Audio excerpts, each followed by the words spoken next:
19세기에 자전거가 발명된 이후 지금까지 자전거는 거의 처음의 모습 그대로 우리에게 사랑을 받아왔다.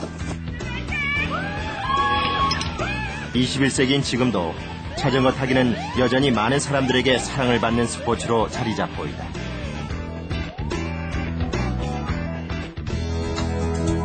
두 바퀴 자전거 속에 숨겨진 과학을 만나보자.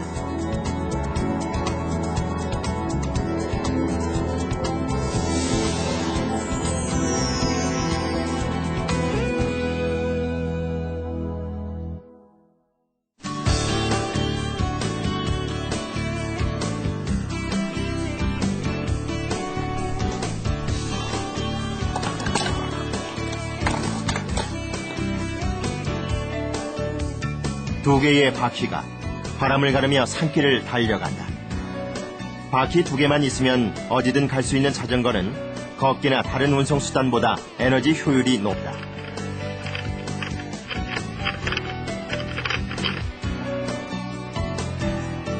자전거가 다른 운송수단들과 가장 크게 다른 점은 인간의 몸이 바로 동력이 된다는 사실.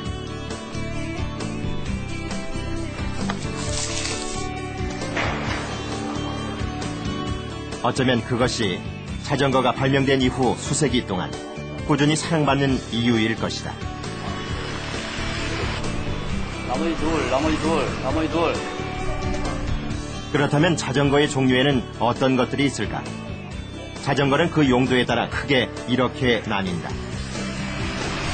평평한 길을 가는 그런 용도, 흔히 이제 사이클 또는 도로용 자전거, 그다음에 조금 험한 길을 타는 산악용 자전거.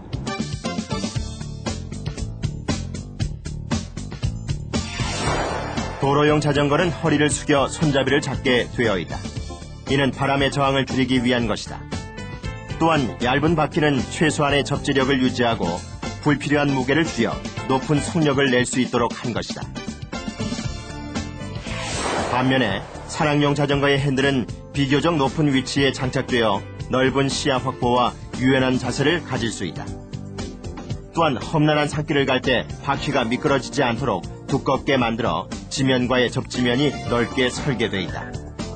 도로용 자전거에서 가질 수 있는 장점, 가볍고 경쾌하게 탈 수 있는 어떤 그런 특징하고요. 산악용 자전거에서 볼 수 있는 그 자전거의 높이가 좀 낮아서 이게 자전거를 조종하기가 편리한 그런 어떤 특징이 있는데 그 두 가지를 결합해 넣었다고 보시면 돼요. 그래서 그 자전거의 차체, 프레임이 약간 작으면서 바퀴는 로드 자전거와 같은 형태를 띤 두 가지가 섞여서 하이브리드 자전거다. 그렇게 이제 얘기합니다.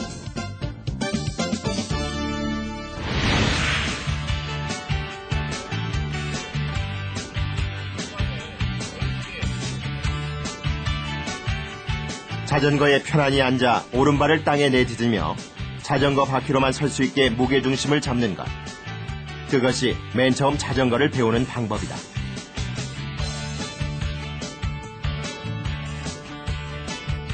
출발을 잘 하시려면 뭐예요? 멀리 보셔야 돼요. 그 다음에 어깨 힘을 빼셔야 되고, 어깨 힘을 빼라는 거는 상체, 즉 배꼽 위로 힘을 다 빼셔야 돼요. 그리고 뭐예요? 속도가 떨어질수록 뭐예요? 힘을 더 빼고 핸들로 더 카바를 하시고 몸으로 중심을 잡으시려고 하면 안 된다고. 자전거를 탈 때는 몸을 움직여 무게중심을 잡는 게 아니다. 손잡이를 움직여 자전거와 둘이 아닌 하나가 되어 무게중심을 잡는다. 아셨죠? 자, 고개 어느 정도 숫다리... 아이들이 청소 시간에 빗자루를 손바닥에 세우는 놀이와 같은 그런 원리가 적용되는 것입니다. 자전거 위에 사람이 타게 되고요.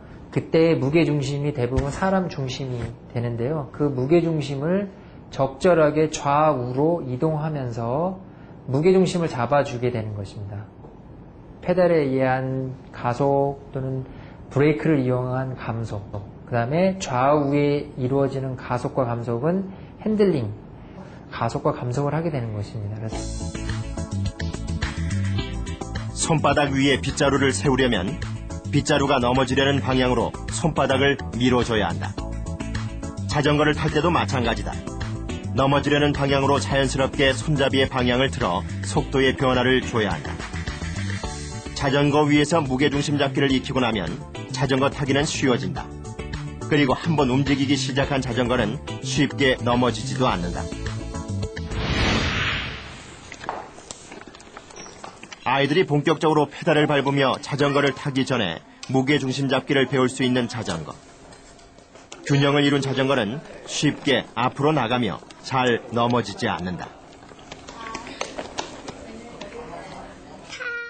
주위에서 힘을 주지 않으면 원래 운동 상태를 계속 유지하려고 한다. 이게 이제 관성의 법칙이라고 이제 얘기를 해주는데, 회전 운동에서도 관성의 법칙이 사실 적용됩니다. 그때는 이제 각운동량 보존 법칙이라고 합니다. 그래서 뭐냐면 각운동량의 크기가 보존된다고 하는 거거든요. 그래서 어떤 물질의 그 질량에 해당되는 거와 그다음에 속도, 여기선 돌아가는 거니까 각속도가 되겠죠. 그래서 그것이 항상 주위에서 힘을 주지 않으면 일정하게 유지가 된다는 것이거든요. 일단 무게중심을 잡고 어느 정도 달리기 시작하면 어린아이들도 자전거를 타면서 이렇게 관성의 도움을 받아 쉽게 넘어지지 않는 것이다.